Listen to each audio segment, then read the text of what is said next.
Hey guys, this is Kelly. I'm back with another process video, and today's process video I am using the April or May hip kit. I had it written down and I don't see it right now. May, here it is. So what I'm doing is cutting some strips from some of the papers. This kit had a handful of 6x6 papers from Chickadee, and wanted to use some of those. And the cutter that I'm using right now is a new cutter. It is a Caterpillar, and it's different from the original Caterpillar in that it's smaller, but it does have the extendable ruler that comes out, and it does still have the LED lights so that you can see where you're cutting. And I was telling a friend of mine there is a learning curve associated with this cutter, and I'm withholding my judgment until I figure out how it goes. But I can already say that it's not my perfect cutter. But I don't know that there is a perfect cutter for what I want, and that I will always end up with two different cutters. So I am just not measuring these pieces, eyeballing, and just, seeing what will look good with this picture. This picture is from a trip that we made to DC. This was a few years ago, and we went to see Nat's ball game, and we wanted to go and see some of the monuments and go into some of the museums. If you've never been to DC, it's so big and there's so many things to do that literally you need to go several times. Or if you see a bunch of the things at one time, in one visit, you really can't get too in depth. So this was one of the trips that we went to see a game and one or two of the museums. And this picture was taken outside of the hotel that we were staying at. And this lion statue my daughter thought was hysterical. And I happened to have my camera out and playing, and she decided to stick her arm in its mouth and pretend to beat it off. And I was just lucky enough to get this photo, and it's so typical of her and her little funny antics that she does all the time and keeps their family in stitches. So with this, I am not really going with a set process in mind. I had seen a sketch that I liked from one of the Facebook groups that I'm on. It's a Fun Kits group. And basically what that group is we make kits out of certain either new lines, and do layouts with either the new lines, or we pull a stash kit that has similar papers or colors or themes. And this one, I'm not sure which one it was. I just remember looking at it, and I didn't even reference the sketch. I just knew that I liked the banner, and it had several different papers behind the picture. So I'm going through my doilies, and I selected that bright yellow one, and I thought that would be perfect. I wanted it to bring a pop of color against everything. And I decided that striped paper from Chickadee was just a little bit too long, so I just trimmed off a few of the ends.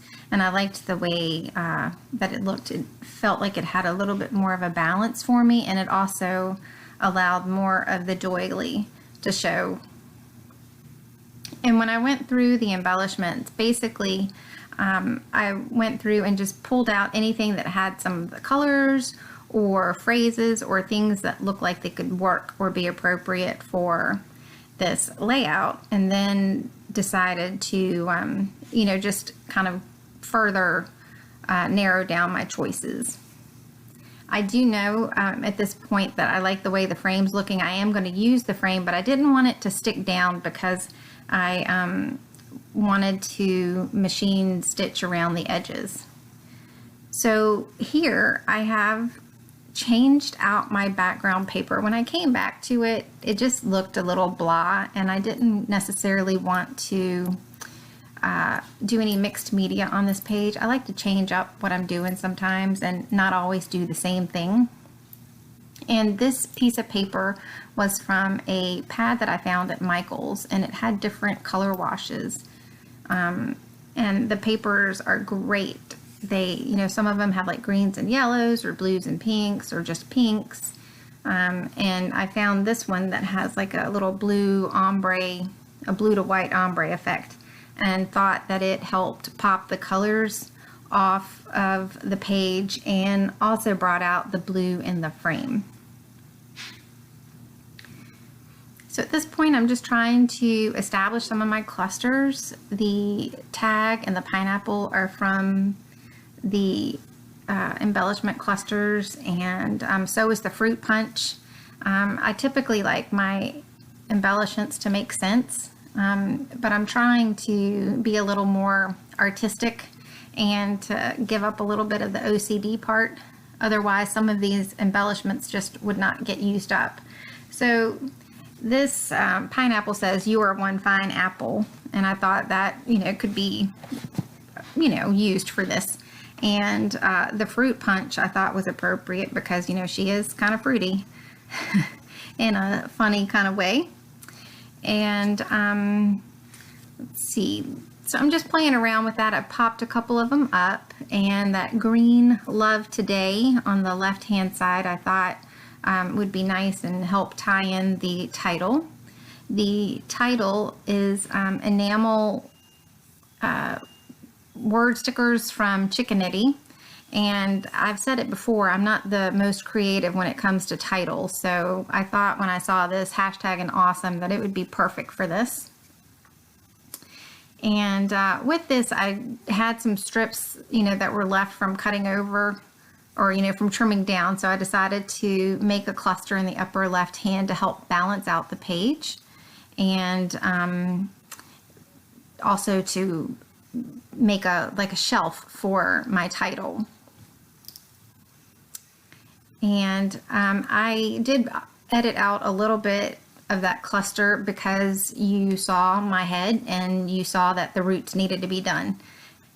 Even worse than what, you know, you can see now. And I've been playing around with my camera angles trying to figure out exactly where the best space for my camera, you know, to stay is on this on the setup that I have, and I still haven't figured it out, so bear with me. I'm doing a couple of other things. I think that I finally found the best place for it, but I'm hesitant to say for sure until I can go back and look through some of the videos.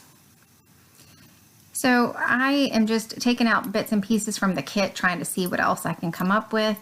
That wood veneer from Embellishments that says "Love This" I thought was perfect because, you know, we really do love her antics, and she does keep us in stitches.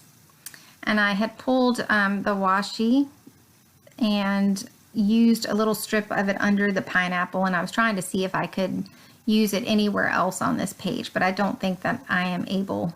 Oh, you know, I put it there and I didn't like it, so I just end up sticking it back in the book, and I'll use it with something else.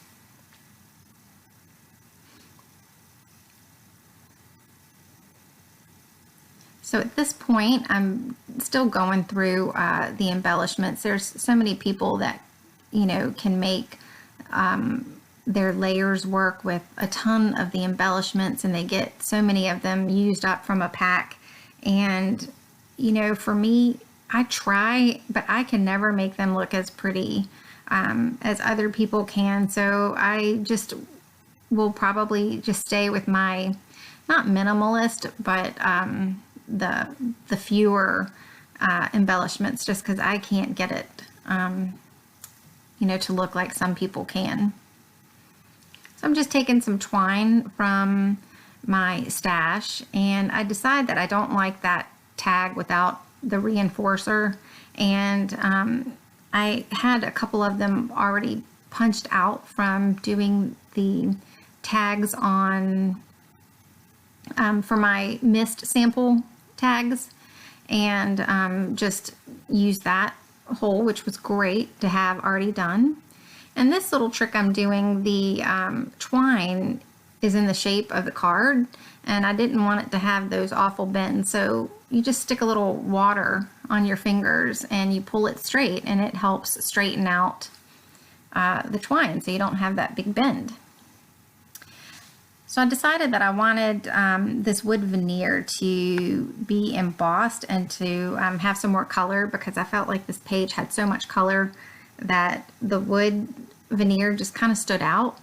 And so I just took this green embossing powder that I've had and embossed it, and I love the look of it. And I'm not sure if you can hear my kitty. If you can, I'm sorry. He's making his way. Shh.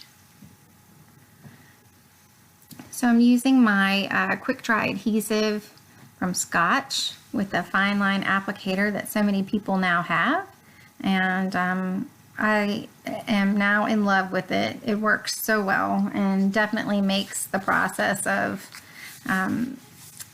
you know, adhering different embellishments that much easier.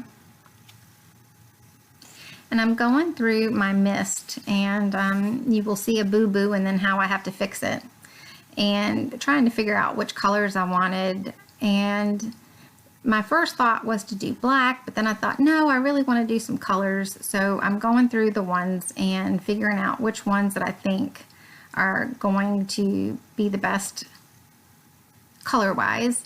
And I chose this one by Heidi Swap.